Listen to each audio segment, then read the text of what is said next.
Got it. All right. Well, YouTube is connecting here.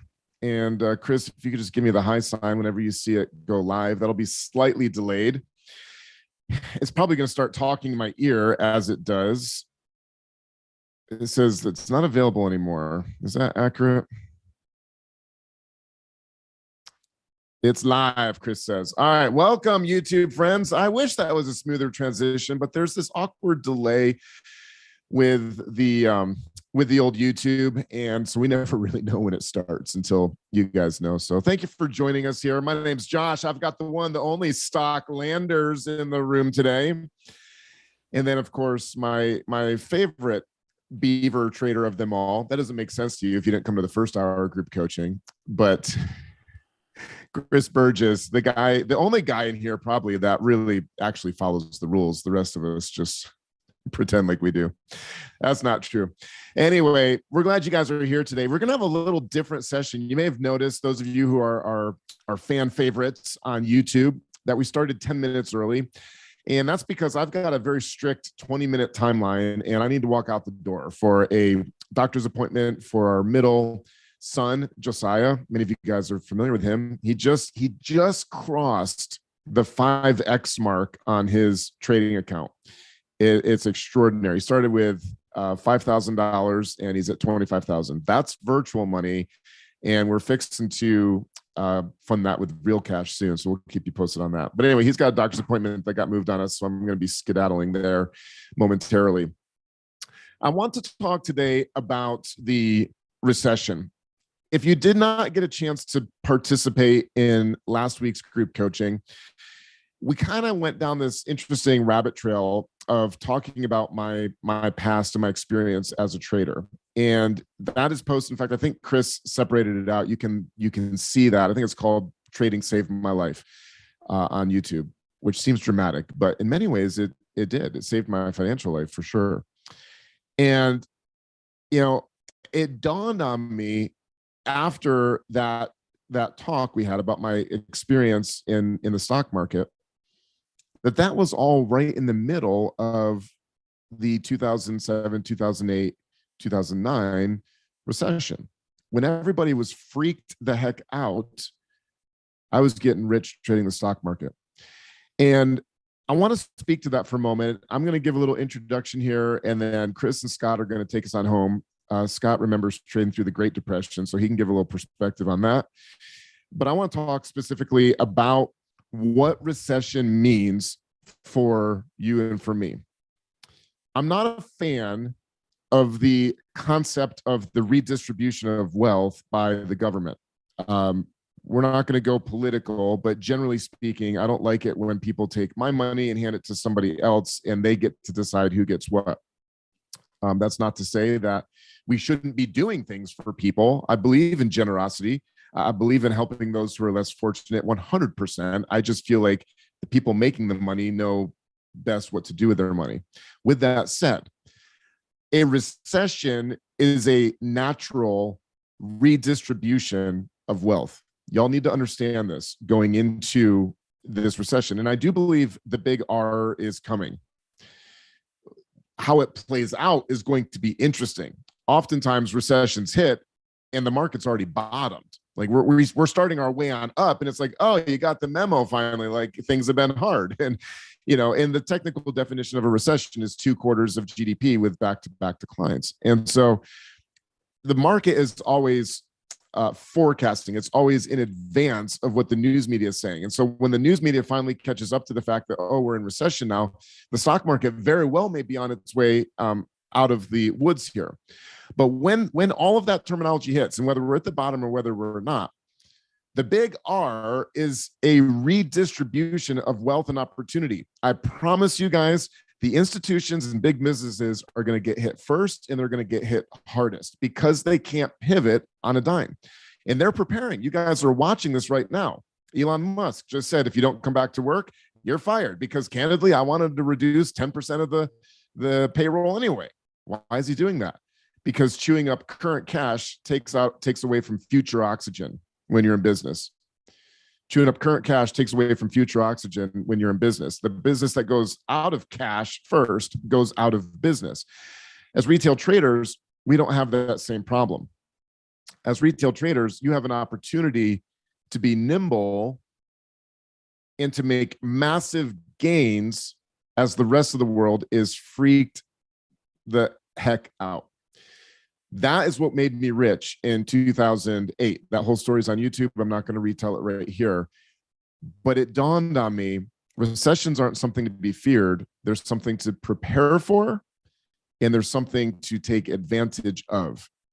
Because there's a whole bunch of capital that's about to flow from institutions and big businesses, love them, hate them, whatever your relationship is, and it's about to flow to somebody else. The question is, are you prepared to take advantage of that opportunity? We said it last week. Luck, or what looks like luck, is when preparation meets opportunity. I want to go back here real briefly and talk about this as well, and then I'm going to start passing this off to Scott and to Chris. So 2 things here. Actually, I didn't even talk about this in first hour group coaching. I want to prepare you for what this is going to feel like, because it feels different than the majority of the market that we trade. Most of you that are hearing this probably did not trade through the 2008 crash. Maybe you did. I mean, maybe you're a long timer. That's great. Generally speaking, I think our students and our audience are not expert traders that have been trading from 2008. You typically tend to be newer to the world of trading. So I'm going to guess that you did not trade through 2007, 2008. And some of you may or may not have traded even through the COVID crash. But the COVID crash is recent enough to remember what this looked like. And I don't think I'm sharing my screen here. So I'm going to do that. I caught myself. Last hour, y'all, I talked for like 10 minutes and my screen wasn't sharing and they all made fun of me. All right. So this is the S&P 500. COVID hits and the market is crashing. Were people optimistic or pessimistic right there? This is March 23rd. March 23rd. The lockdowns occurred right here. They started occurring. Remember 14 days to flatten the curve, right? Or 10 days, whatever it was. That was this 10 days. Think back to how you felt right here. Were you optimistic or pessimistic? Probably, if you're like the rest of the world, very pessimistic, very cautious, very concerned, very insert all of the terrible feelings. Yet this was the opportunity. I missed this one. I mean, I'd never lived through a pandemic and didn't realize that it was going to be a V bottom. I really thought that this was going to be, like Armageddon on Earth. But it wasn't. This was the opportunity. Now, we didn't catch this one, but we did catch this one right here. As soon as we came, we pulled back, we broke this resistance right there. I said, ooh, this looks a little bit different. This was the opportunity. Many people, you don't have to confess if you're here live. Many people were freaked out. We got right here. They sold because they didn't want it to go to zero. And they watched it go all the way back up. We came back to the same highs within 3 months of when it sold off. They locked in their loss right here. Now, I'm not advocating for unrealized loss or unrealized gain terminology. I think that's the great lie in stock trading. It's very real. You may just not have a tax write-off or a tax requirement, but the loss is very real. The point is, savvy traders figured out what was going on. And while I just didn't trade through this, so I didn't lose any money.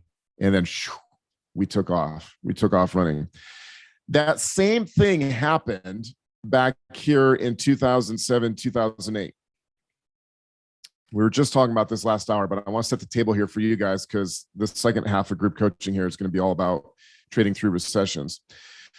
So a lot of people kind of saw this ish, not the institutional traders, right? And that's a good point as well. Like, why this occurs, I don't know, but the institutions got crushed here.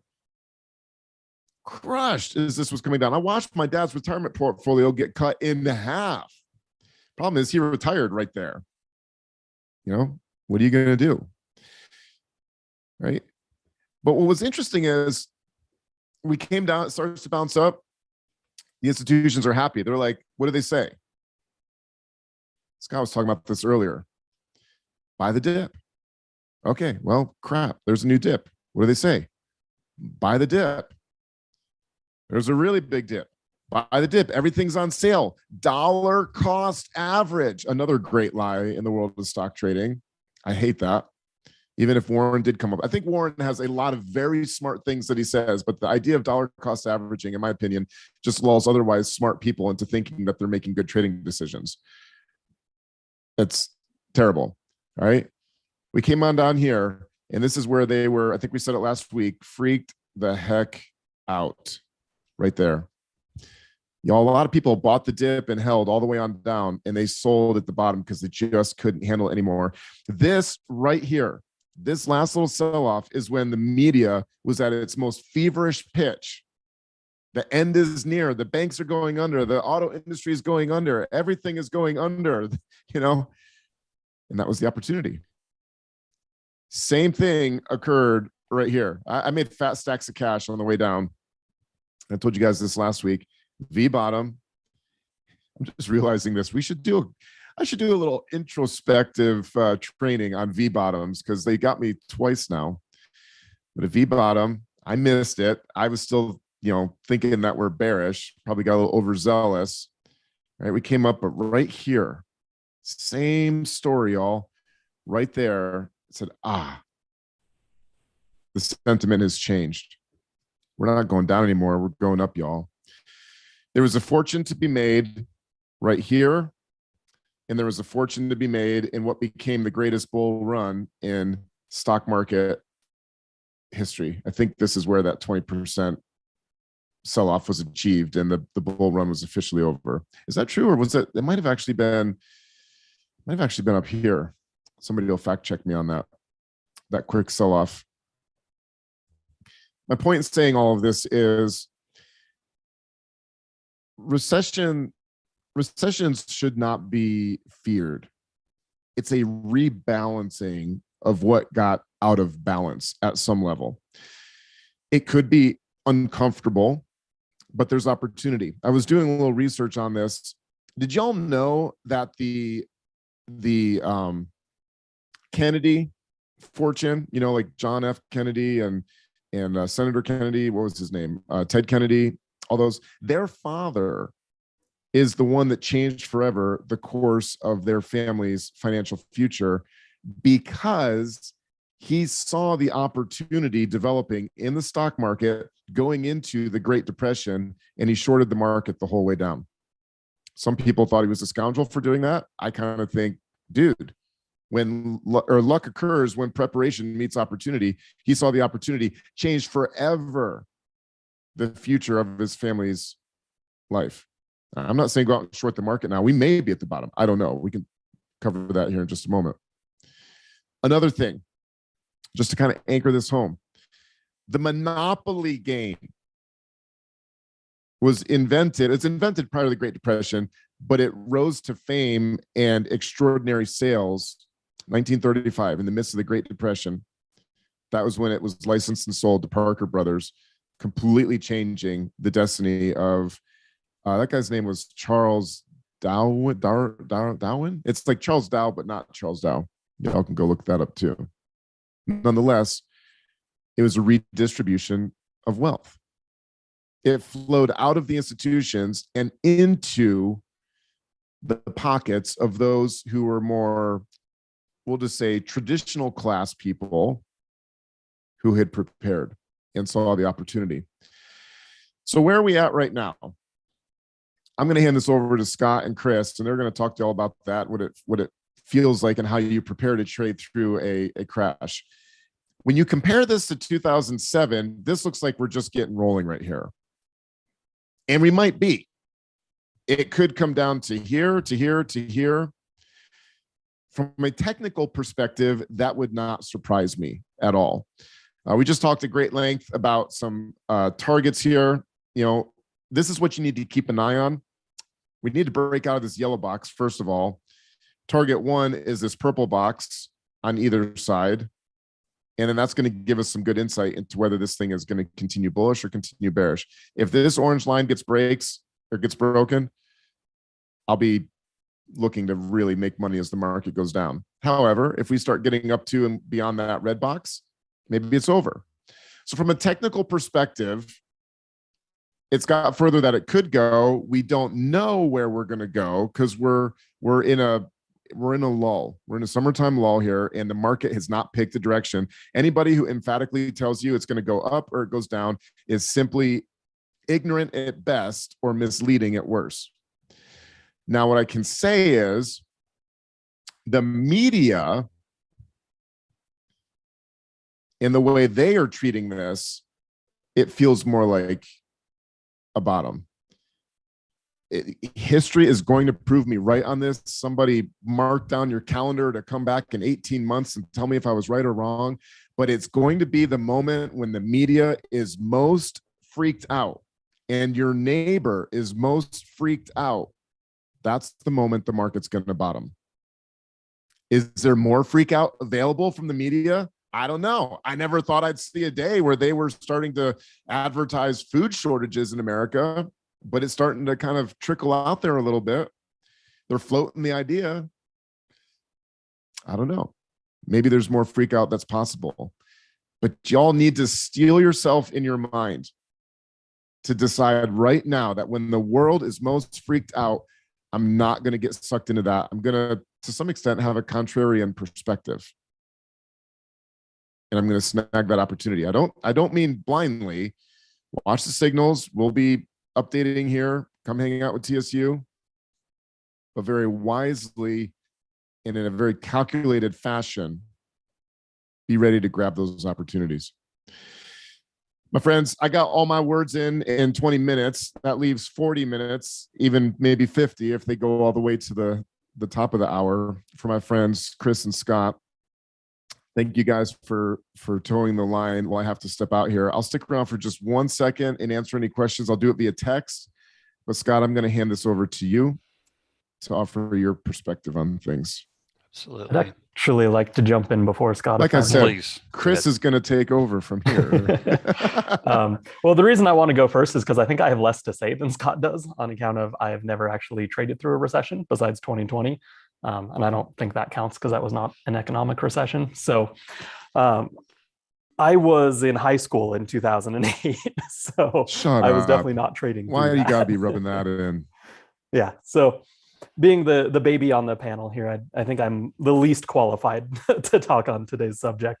But there's a couple things I wanted to bring up. So when you were talking about, looking at V bottoms and all of that, I think I'm okay not trying to catch the very bottom. I think that's a lot like trying to catch a falling knife because you don't know until hindsight that was the bottom. So I think it's perfectly fine to wait until you get that confirmation. The bounce up and then the pullback and then the breakout above the previous high on the bounce. I think that is perfectly fine. I would rather encourage people to do that than to try to time and catch the very bottom. And then the other thing, this won't take. Well, I'll put my thought in there too. When uncertain, in my opinion, this isn't for everybody, but when uncertain, go shorter. Like the morning glory strategy is my freaking bread and butter right now because it's just such a short time frame. There's not opportunity for news or economics or anything else to significantly impact it if you're trading it correctly. So that's my opinion. Yeah, shorten your time horizon, not necessarily shorting stocks is what he's saying. Yeah. Shorter time horizons. That's why we have multiple chaperones in here to make sure we don't say anything stupid. So I just wanted to bring up, because we talking about the subject of recession today. So I just wanted to show people, like you had mentioned before, the definition of a recession is 2 consecutive quarters of negative GDP growth, right? So if we look at real GDP here, you can see that we have 1 quarter right now where GDP is lower than it was the quarter before, right? So Q1 of this year, lower than Q4 of last year, looking at real GDP. So if we have another quarter come in, if Q2 ends up being another quarter of negative real GDP growth, then we will be in a technical recession. And the stock market is always forward looking, right? So that doesn't mean the stock market's going to go down when we enter a recession, right? Josh brought this up before. Like, the stock market is a forward looking mechanism. They're seeing what's going on in the economy and they're trying to predict what the next moves are going to be and positioning themselves ahead of time. So it's not necessarily the case that if we get into a recession, the market's going to go down. The market could be finished going down by the time we get into a recession, and definitely before we get out of the recession. So the market's always going to be leading the economy. But it's just something I wanted to point out so you can actually look up the data on the St. Louis Federal Reserve Economic Database, what FRED stands for. You can look up real GDP and track this for yourself. All right, I'll go ahead and hand it over to Scott.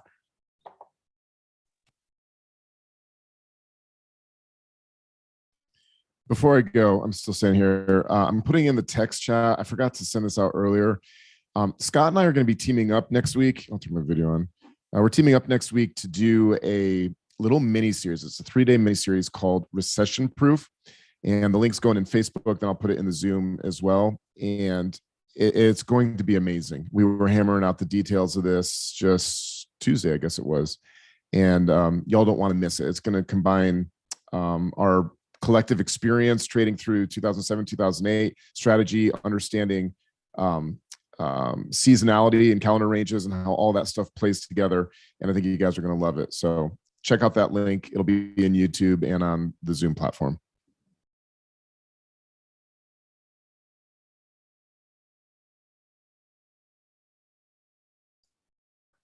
Scott, I can't hear you. I don't know. How about now? Anyone else? Good. All right, there we go. Yeah. Making sure. Sorry. 29 crash. This is what we're looking at in the Dow Industrials. My This brain was about when you started trading, right? Sorry, I know Josh made that joke already. Oh, I'm so glad you said that. Oh, ouch. I started in 83, guys, as a kid, as a teenager. And so I got to go through 87. And I'll never get holding the Wall Street Journal and looking, and it had these huge headlines and the point drop, and it's just plastered on it. And Josh brought this up a minute ago in regards to the media. And I want to try to give you guys some ideas that I think there are things I look for personally in market scenarios. So when and I'm going to specify CNBC here because it's the ones that does it the most. When CNBC comes out and their weekend headline is markets in turmoil, Sunday night, 7 p.m. as the futures markets open and this and that, whatever, you know we're probably getting closer to an end point than a start point. The media is really, really good at giving you clues and indications. When Bill Ackman goes on the air and does his whole thing back when we're dropping like a rock, you know, whenever it was during, I guess, COVID, I guess it was, and the Fed needs to do this and that. When these things happen and they get extreme airplay, extreme information, that's a way of Wall Street talking to you as a consumer retail trader. And Josh is correct. When most people get out of their positions, it's interesting you brought this up because I cannot tell you the people I've worked with or have gotten to know in this industry over the years. Some of them, in certain cases, are retail. They're looking at their portfolio and they literally say, I should just sell everything right now. And literally, I'm getting these conversations at the end of this 7-week low we just came out of. And I said, we're 7 weeks down. I said, why would you sell right now? And it also is the question about trading through a recessionary period. If you think that we are going to be going into a much deeper recession, I don't want to give you an opinion one way or the other. I want you guys to be very neutral about how you look at markets. It's either going to resistance or it's going to support. I'm going to say this. I've said it all the time in traction for a year. People I've worked with for 20 years in this industry, as I've been coaching for 20 years, I say the same thing. I want to take out the red light, green light mentality. I want to take out what I call the bullish, bearish belief system.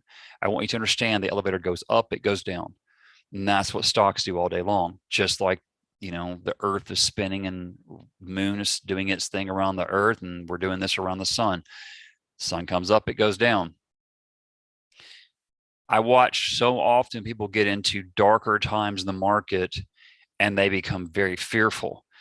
And I'll never forget hearing Tony Robbins talk about this. When times are great, people are, everything's going wonderful, they tend to celebrate. And when things are bad, they tend to ponder. If you look at your body language, very open when you're very, not aggressive, but you're very strong mind and you're confident what's going on. And when not, people tend to do this. And that's universal. Globally, universally, throughout this globe of 8 billion people, where we're at right now, human behavior is the same. We all bleed blood. We all have the same way of expressing emotions. So if I was in China, Japan, I don't know, Florida, Texas, Nicaragua, I don't know, the depths of the Congo, somewhere, everybody, if somebody's crying, you can tell between a happy cry and a sad cry. You can see frowns. Those same emotions, guys, resonate in the markets. So when I work people out of Australia, the UK, whatever it is, their emotions are still showing up the same way as you are if you're in the US right now.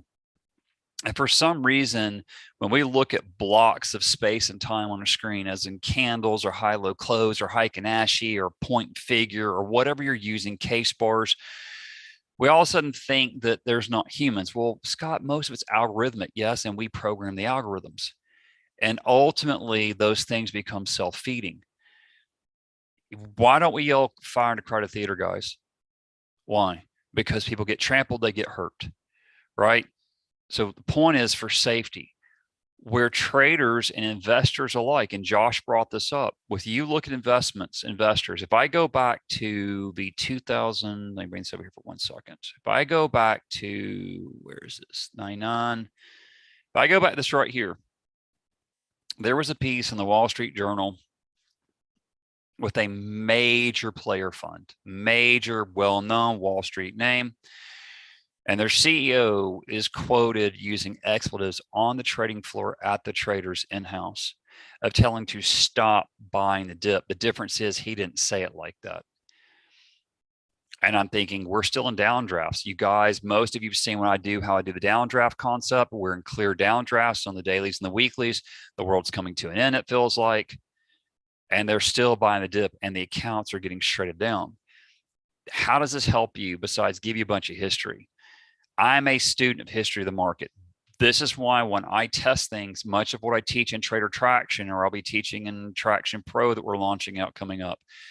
When I'm talking about these concepts, these are things that predate computers mostly. Not everything I do, some things I show that are not, because algorithms are helpful. But to help you achieve your goals, I'm trying to teach you things that worked in the Great Depression. That cyan line you guys see at the top of this chart and that white line right down there are all forecast numbers. There were no computers. Those were forecasting the potential top and the potential bottom at that time. And that's one of the things we're going through in Traction Pro. I bring this up because that's a lot of value. Same things just happened recently with an NVIDIA and some other stocks I've looked at, whatever, some clients. I bring this up because we always want to believe it's going to keep going. Well, when you look at this chart, guys, can you see the arc carving up? Do you see that's not sustainable? It's not. And what happens is, well, what's called the hot hand. The player, Jordan hits, 7 in a row, automatically think he hits 8 in a row. You get a hot hand in black, you're playing blackjack, right? You keep hitting. Everybody thinks it'll continue in the future. There's no guarantee. Each individual situation is unique unto itself, but we want to believe it's going to continue. Now let's fast forward to the current environment we're in right here. And again, I'm not bullish. I'm not bearish. I don't want you thinking that in this conversation. I have to go to my charts. I have to look at whatever tools I'm going to consistently use, and I have to make decisions. So when the market does come in, when it starts to collapse in, when it starts to correct, however you want to think about it, what are your points on the chart? So if I take you to Goldman Sachs, and I will show you this, this is my bull bear. This is based off of Wall Street. It's not based off recessions. Okay, not based off GDP. This right here uses multiple metrics to determine a bull or a bear market. I know Goldman Sachs is in a bear market. I've made this point repeatedly to Trader Traction, my private clientele I deal with, the whole 9 yards. So what's happening, and this goes what to Josh wanted to get to today, and I want to get there with it, but I'm trying to give you some context prior. They're selling the rips. They're selling the rips. But Valero, they're buying the dips. You saw Valero at 4 there. It was nice and pretty and green. Okay. I'm docking with my son for their school's fund at $86, having a conversation with that stock is now up almost 70% since then. I'm not a stock market genius at all. I'm not the brightest bulb in the box, but I can look at a trend. If I can figure out the trend, then I should stay buy the dips over here above this green and below this salmon pinky looking color here, I'm going to sell the rips. Why? Because Wall Street's telling me I'm in a bear market in Goldman, JP, and Morgan. I'm in a bull market when I was back over here. So you're going to naturally buy the dips if you have a way of seeing that. Semi-proprietary built off of stuff that predates computers. Like I could manually calculate every bit of this before computers existed. And so when I'm looking at this, people, oh, you don't understand, Scott, Goldman's, it's going to go. Well, what's happened since then? Now, you could look at a moving average crossover and say, oh, that's the determination of it. Then you get a bunch of head fakes over here, down here with it crisscrossing. And then people say, well, I'll make this rule on top of this rule. Let me get to what matters to you. When you're in a bear market, when we're in a recession, you can see that on the S&P or some stock you're trading or some instrument. Why do you keep buying the dip, trying to take it higher? Only to have it roll over and go against you. And I'm surfacing this for just 1 minute with you guys because I want to help you see how to handle people I've worked with in my lifetime who are truly world-class individual traders, etc. They hate bear markets. They hate them with a passion. They'd rather take stop loss in the bull market all day long than trade a bear market. You're like, why, Scott? What's the big? Because bear market rallies are so vicious, they rip their head off because they come down and everything thinks the low's in and then it's not. And then you don't take your profits. You don't take your base hit, your singles, your doubles. You're trying to force it to be more than what it is. Now, is every stock in the universe in a bear market right now? No. Why? Because the commodity arena, like Valero and much of these other names, are not in that condition. It's got to come up here. Come on, populate, please. There you go. It's in a bull market. Has been, not in hindsight. Mosaic's the same way. I've talked about these stocks through Traction, other venues I deal with, trying to make the point. My son would tell you in a court of law what I've talked about this. So my frustration is they don't use charting. But yet the Federal Reserve does, but we got a fund and a college that doesn't, that's higher education. So I'm a little critical of it, maybe because I like charting. So there's always a bull market somewhere. This brings up, how do you manage a recession? Well, if your gas price is at $10 in California right now in some places, right, according to the headlines, most places you're averaging $5. Why don't you buy refinery stocks? Why don't you buy commodity stocks related that can benefit that? Maybe it's a ConAgra. I don't know how it looks, but something, if the price of eggs are going up, you can benefit from. Why not hedge those costs? Now, let's go back to one thing with the whole recession idea. Let's go to where we currently are right now. If you really in your heart of hearts believe we're going a whole lot lower and you're an investor, do you have your portfolio set as a hedge? Let's say you own a $50,000 car. I don't know what your insurance is on it. Depends on where you live in the United States. But let's just say you pay $2,500 or $3,000 a year for your insurance. I don't know what you pay. Why is it for $50K you'll go get $3,000 of insurance or $2,000 of insurance, whatever it is, but you got $1 million portfolio and you want to put $5,000 in a hedge? I ask this to everybody I work with privately who has large portfolios, who are more private individuals. You insure your house, your boat, your motorcycle, your wife's rings and jewelry. You'll have life insurance for yourself, for your kids. You would be called insurance poor sometimes. Doctors have malpractice insurance, but yet you'll have $1 million or a few $1 million in a portfolio. Well, that'd be a waste of money until you realize you can offset that decline. And so I'm not saying hedging, guys, is easy. I'm saying it's something we really need to talk more about at any point for you as an investor class. If you're trading, guys, you're nimble. You're like little ninjas is what I call y'all. You can come in and out. You're not running billions of dollars probably. You're not constantly investing in the market. Josh brought this up as well, and I want to draw this point out. Guys, you have certain players in the market who are investment that have to stay almost fully invested. So it is with every last energy that they can to come out of a position. They need to report that they are fully invested. They have certain things in their portfolios that require them to be this way, certain charter, whatever you want to call it. If you know this, and then Josh is like, I don't understand why they don't get out, because they know that over long term, the market will go higher. Dollar cost average will buy the dip when there's blood in the streets, all that mentality. I told this attraction group yesterday, I know people right now I'm personally dealing with, guys, that are their horizon for their investments are not the next 1 to 3 years. They're not even the next 30 seconds. Some of these things are 10 or more than a decade or longer out. Some might be Citigroup buying out of the base from it that's been basing for 13 or 15 years, where it's at right now. I only stress this because everybody thinks that everybody's out there is trading just like you, and they're not. Their hold times are not. That's why there's no holy grails. And so if the market's going to come in, I'm going to let Chris come here just a minute. Sorry, just keep pounding this.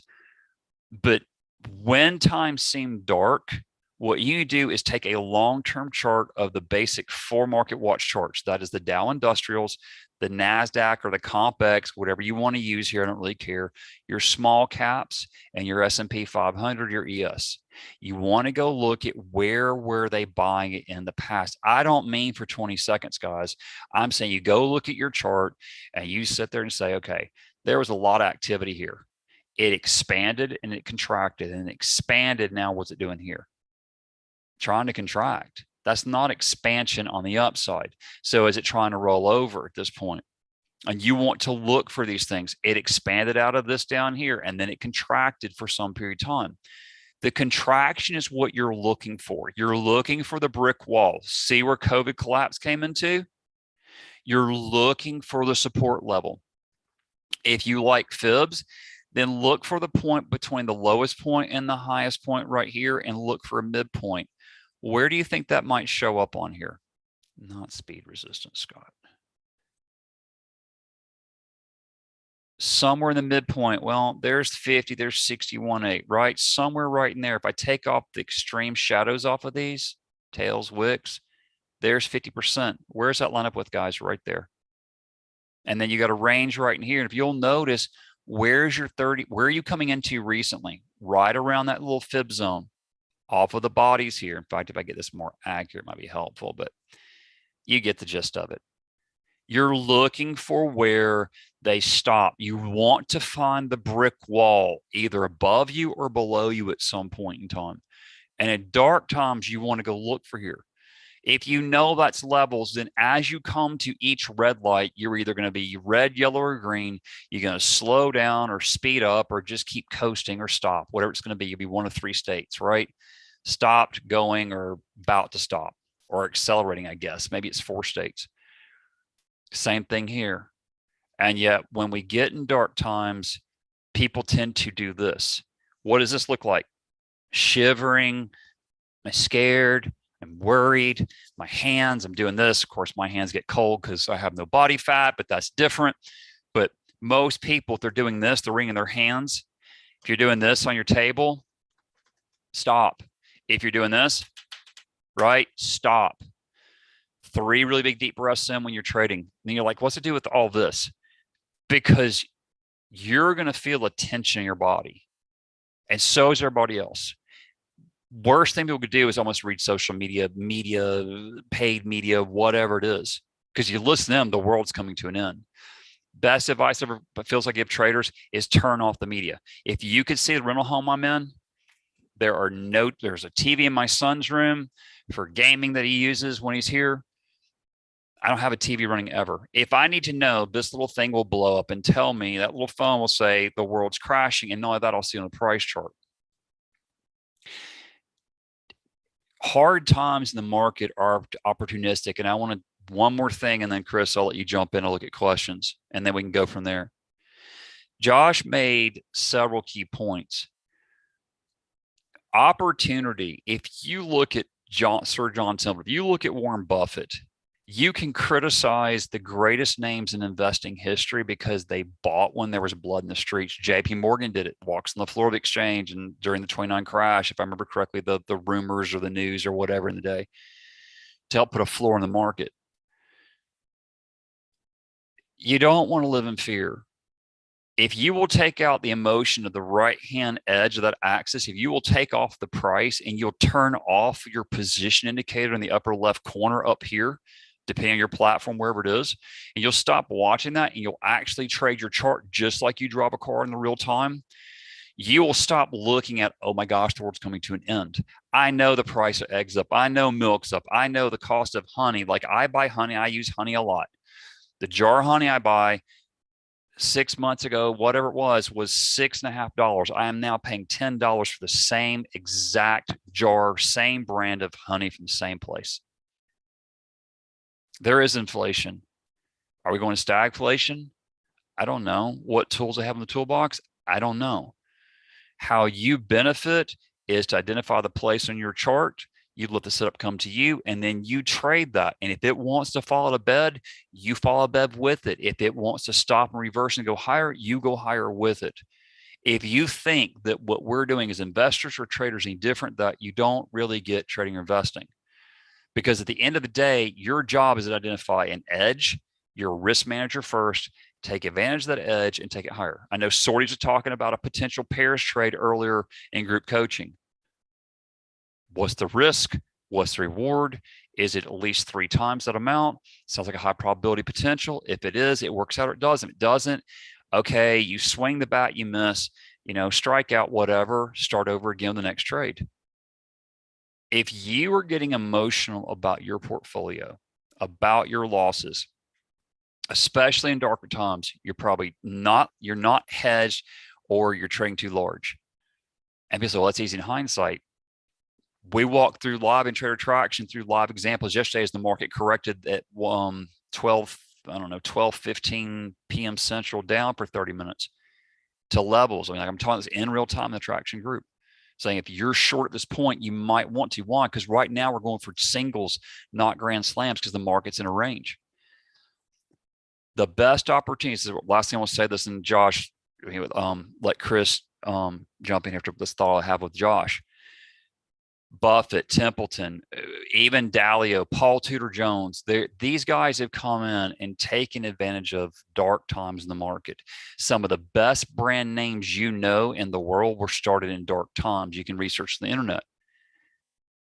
You should not fear it. You should welcome this recycling, this reset, whatever it works out to be for whatever duration is, whenever it is. At any point, if you trade for 40 more years, I always tell people, I'm financially going to retire. I will never retire from the markets unless I'm just not physically capable one day, because there's always be opportunity.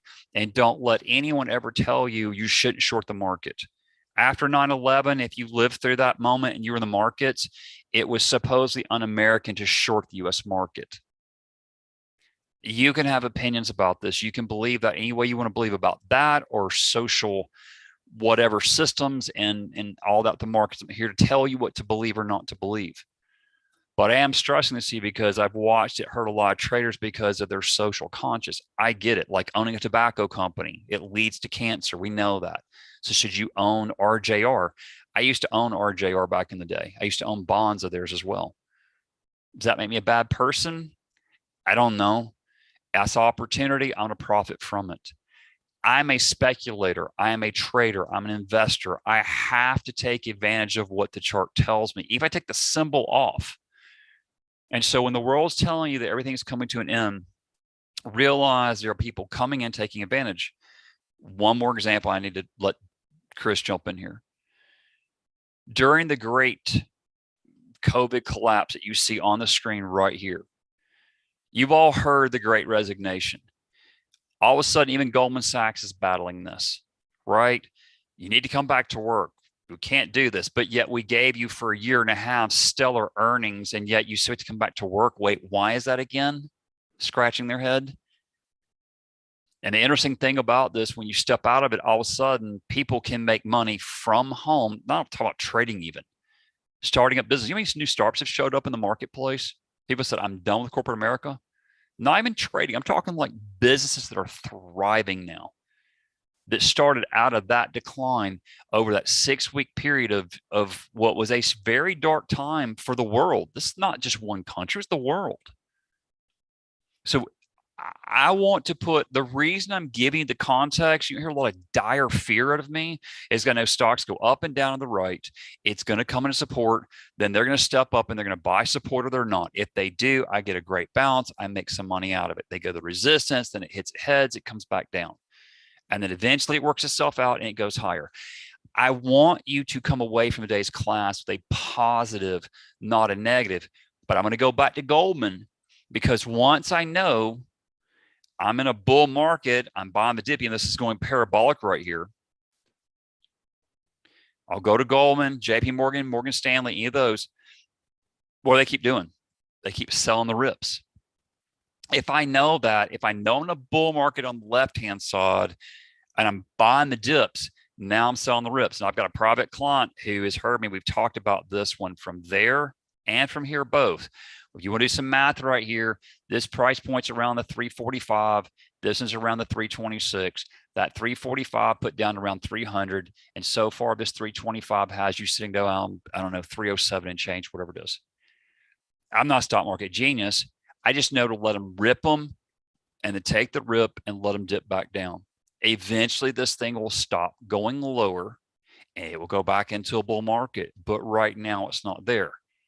So why, whether it's an Apple, an Amazon, a Netflix, a Google, oil holders, some mining stock, why can't you just trade the trend?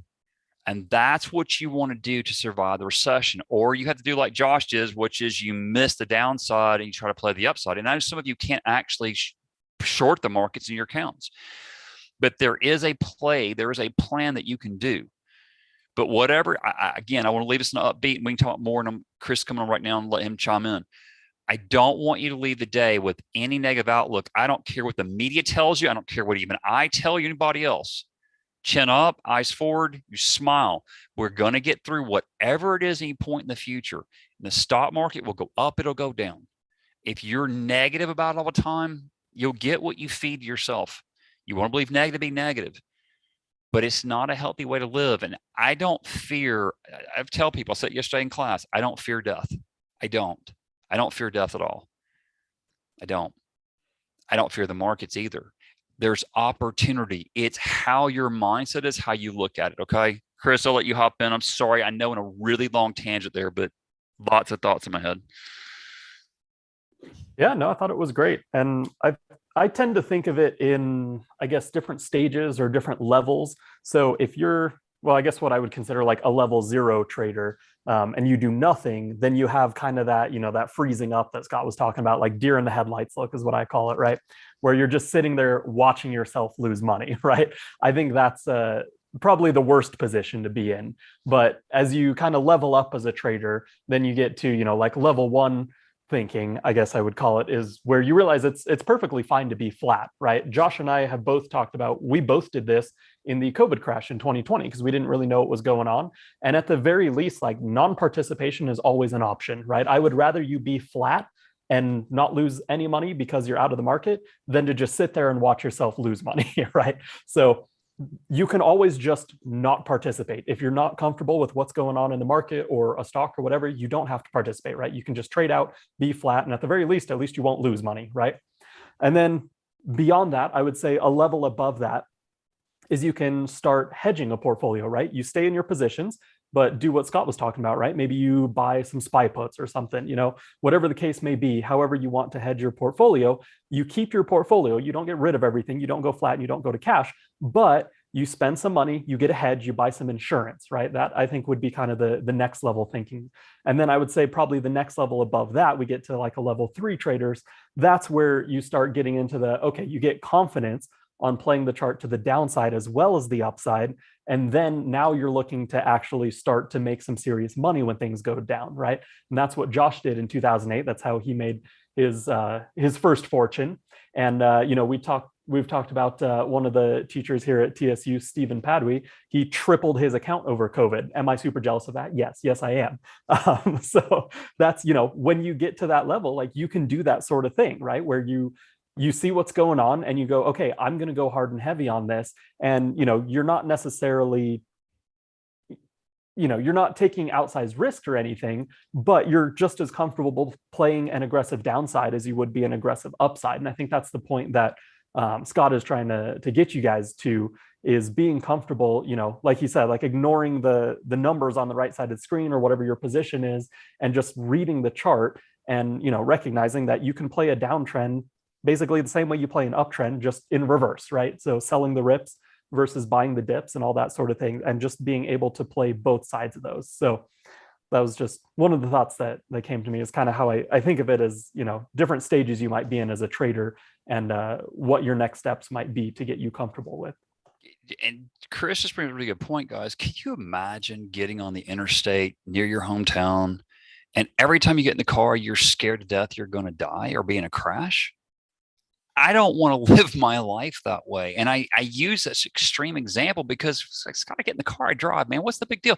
Exactly what Chris is saying. Did the same thing here. And everybody's at a little different phase. And so are everybody you're competing against in the marketplace. So don't let, no matter what's going on around you, don't let the fear drive a decision. And I see this, like I have to live through this with different people I work with, where they just want to pull the ripcord. Man, let's just get out of it all now. I'm like, why? After 7 weeks down, would you dump the portfolio here? What were you thinking back up here when we were at this price on this? And I kept saying, don't fall in love, or don't ignore your indicator, whatever it is. And I'm like, I wish I'd listened to you. But at the same point, some of these clientele are in, 55, 65% cash positions. But now, because the market's had a correction, they want to get out, and it just flips them out. And you saw how Josh, if we go back to, say, just the S&P, this is a simple example of this. You go back to, let's just say the daily of the S&P, and take this stuff out for just 1 second. Okay. If you notice, that decline in COVID was very fast and very hard. Notice that it's also like 9 degrees or greater, almost like, it's just trying to go vertically down. That's not sustainable. And if you look at solid uptrends, guys, when they run up and they vertical correct in an uptrend, what happens? They tend to buy the vertical and then take it back up until what happens? Until they round off. That's what creates your head and shoulders or your rounded tops.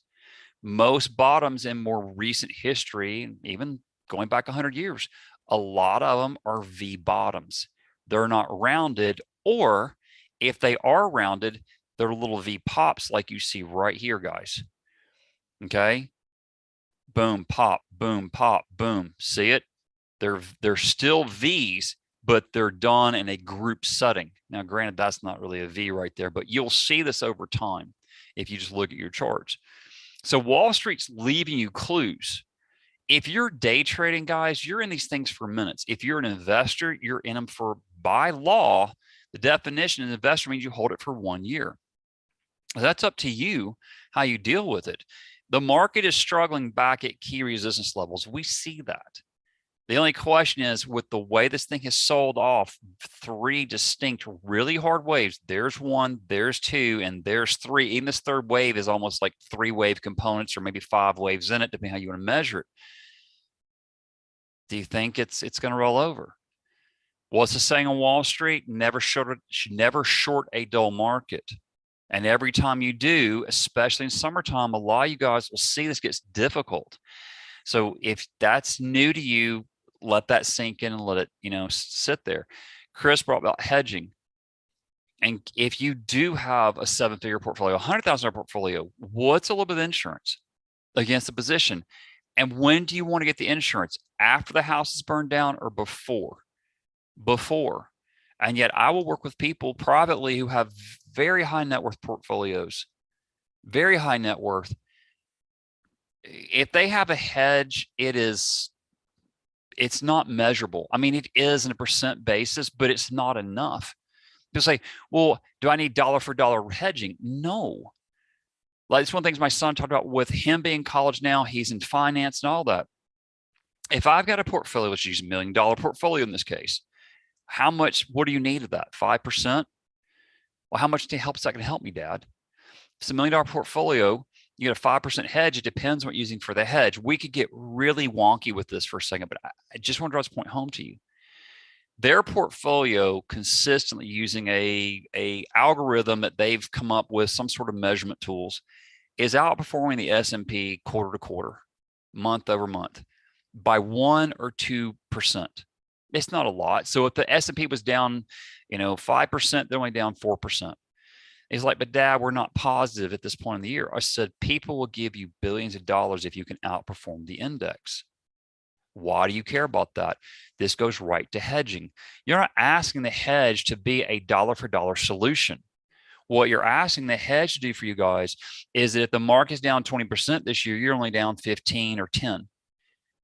You're outperforming the market, and they will give billions of dollars to people who can outperform the market. That doesn't mean they have to be green that year either, because that means you're outperforming. And when the market's up, you need to outperform it as well.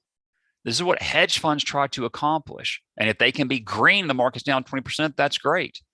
I've got a couple clients right now I've dealt with, and right now they're green on the year in a very difficult market. Well, what do you think's in their portfolios? Commodities, or they've got hedges on the short side, or they've gotten to a lot of cash or capital as the market has gotten more and more parabolic. And the parabolic runs never last. Okay. So I'm trying to give you different ways of thinking about this. If I take you back, just so you know how much what I'm talking about with this, people know I've taught us when gold was going parabolic here in September of that year, I unwound my position. I had physical gold. I unwound right here, parabolic, watching it as we kept going up week after week and all that. I unwound my position. I didn't buy it back. I didn't come back in. Oh, I missed. I unwound a physical gold position out of this right here. Okay. Then we compressed. Then we came in and we based, and now we're back at the highs. I've documented these charts out for a long time. In recessionary periods, is gold going to outperform? Should it? Or is it going to be Bitcoin? For those of you who love Bitcoin, it was supposed to be, sorry. There we go. If I go to Bitcoin, isn't this supposed to be the safe haven that saves everybody that gold's not? Well, I want you to look at where the price is on this roll of the high. It's basically cut in half. Where's gold? Well, there's 1.9. We're only 20 points off. And if you like Bitcoin, don't slash me for this. Don't bash me for it. But it's not a safe haven. But you were all sold the bill of goods that it was, because people get mad if you said it wasn't. I'll go back and show you one more time. Do you want to hold Bitcoin in the recession? Maybe if it's the world's reserve currency at that point, might that be different? My son's school wanted to buy coin at 120. The stock now sits at $65. They didn't buy it, thankfully. So when you know that you've got a bear market in a stock, you want to sell the rip until it stops or until it's exhausted out at some point in time. Okay. So that's why I'm trying to draw these points home to everybody on here, is so you see this as it is. You trade the car in the real time. I think for some people out there, if we do get, a nice rally out of this and the market somehow recovers out of this and we go to all-time highs again, and you see the market going more and more parabolic, at some point you've got to consider, when the market's just on ether going higher, at what point do you put your hedge on? Something to offset, especially if it's your retirement funds. You heard Josh talk about his dad retiring in 2009, and basically at the bottom, it hurts. I'm seeing people right now who've gotten clobbered this year. They're not my clients. Their portfolios are down because they were so tech heavy. But yet, if you go look at the CompX, you've gone, think about this, guys. From the COVID low, you've gone from 6,600. You've gone up 10,000 points, and think that it just can keep doing that. It's also not going to continue to go to zero. So I know today's conversation are typical stuff, but because we are in some unique times, you have bear markets in a lot of places, the NASDAQ being one of them. Well, do I shorten it? You don't have your hedge on now. It's not an easy discussion. It's not, but I don't want to get out of here today and have you also worrying about the future, because eventually the stocks are going to be valued enough that they come in hard enough at some point in the future that they present clear value because their earnings justify it. If you just look quarter to quarter, that's how Wall Street functions. They're looking at the next quarter. And by the way, we're about to end Q2. And we do counter ranges, talk about how to benefit from counter ranges coming up, but we're about to end Q2. If you personally own a business, and just want to think about this before we start wrapping this up. If you own a business and you're trying to hit your numbers for end of Q2, and we are the 9th day into the month, what are you trying to do with your sales team or whatever it is you use to generate revenue right now? You're trying to generate revenue so your Q2 can be strong. Then we go into halftime, guys. Okay, we've sold off. It's been, as January goes, so goes the year. Been a horrible, 5 months and 9 days where it's been. The market's down. NASDAQ's in a bear market. All right. So what comes after this? Are they gonna? It's an election cycle. Regardless of your politics, it's an election year. It's a midterm election cycle. Are they going to try to juice the markets up before then? Doesn't matter why or what you think with this. If they do, you'll see it in the charts. There'll be a pattern that tells you. Just like these Head and Shoulders, we've talked about this with the YouTube live, the class prior to this, about a lot of Head and Shoulders tops. It's not like anybody's surprised if you just look at the chart, but you got to look at where you are and you got to look at where it's been, so you have a relationship, guys. Just like surveying a property. Okay, here's the corner stop. All right, that's where we start from. We go this many feet this way, or what do they do when they survey your property? Just context. Can't stress it hard enough. Stop with the fear. Read the fear, absorb it. What are they trying to tell you? And then everything you do, for those of you who like certain public figures on certain major financial networks that are very loud and boisterous, go look at their stock picks. Now go look at your chart. It's a great exercise. I challenge all of you to do it. Go look at their stock picks and see if it makes sense what they're saying to you. Not just hoping the money falls from heaven above. Go look at your chart and you'll find some really great trades. Sometimes you'll find some really great shorts. Don't fall prey into the media. It's the worst thing you can do as a trader, because I've watched more traders say, I wish I had just tuned that crap out, Scott. Why? Because every time I listen to some guru on TV and they have the position I have, they own the same stock, all of a sudden they say something, I go sell it. Or I buy it right at the top. I'm like, what does the chart say? Oh, I didn't think to look at that. I was too busy listening to them. Don't be that person, especially in dark times. And the more vertical we drop, guys, the more vertical it gets, the less sustainable it comes. Think of the whole airplane analogy. Can an airplane continue to go at the ground at this rate? No. Why? Because eventually it's going to hit and it's going to crash. The same with the market. Well, that's what a crash is, Scott. No, this is free falling, like a bungee jump off of a bridge. And then what happens? Here comes the bungee jump and we spring back up. About 50% of that move, and then make your decision. I'm like Chris, I don't want you buying falling knives either, but I also don't want you being in fear of something. Okay, we don't do that. I hope that helps. Chris, your thoughts? Let me wrap this up, but it's just so much in my head with this because of people's concerns and all that. I will say one thing that is really cool about financial markets is it's one of the only places that you can actually buy fire insurance once the thing's already on fire. Yep. You can't really buy fire insurance once your house is already burning to the ground. Can't really buy car insurance once you already get into a wreck. But once the market's already started to sell off, you can still buy insurance on the market, on your portfolio. So you do have that tool available to you, and I would encourage everyone to avail yourselves of that.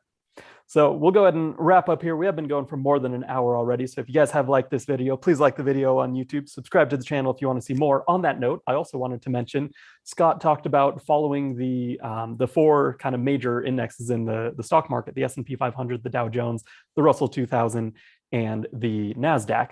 And if you guys want a a done for you approach to that. I do an analysis called a market update every Tuesday and Thursday. I publish those twice a week just to follow what's going on in the market. And we look at every single one of those indexes, and we look at, what are the major levels? If we're going up, what are our resistance levels going to be? If we're going down, where do we find support? So those are the things we look at twice a week. So make sure you're subscribed to the channel if you want to get in on that. Otherwise, you're certainly welcome to look at those yourself.